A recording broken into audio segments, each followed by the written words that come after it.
La capture récente du primal avait provoqué en lui bien des appétits intellectuels, mais jusqu'à présent, son accès à lui avait été interdit, ce qui le frustrait énormément.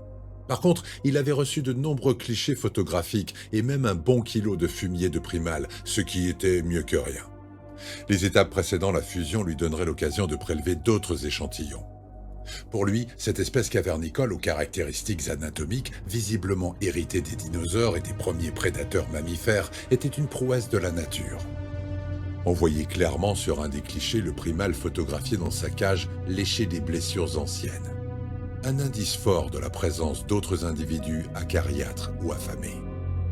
Il était reptilien et bipède, aveugle mais pourvu d'yeux, doté d'une queue vestigiale et de mains aux pouces opposables, mais aussi de griffes puissantes et d'une effarante mâchoire, comme celle d'un tigre à dents de sabre, et, selon lui, symbiote d'une autre espèce, une amibe unicellulaire, vivant en colonie sur ou dans le primal.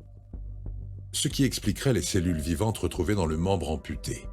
Ces cellules amibes, il l'avait constaté, pouvaient se regrouper en une sorte de limace amibiale en cas d'agression extérieure, acide, lumière trop vive, et tenter de fuir. Elles étaient également très fortement attirées par le fameux primorium, qui agirait comme une sorte d'aimant. Empruntant le dédale d'escalier qui serpentait de terrasse en terrasse, les techniciens et l'officier Zeiss arrivèrent ensemble au dernier niveau de l'excavation prodigieuse. La halle vitrée qui les accueillit disposait d'un système de climatisation autonome et la température y était heureusement clémente.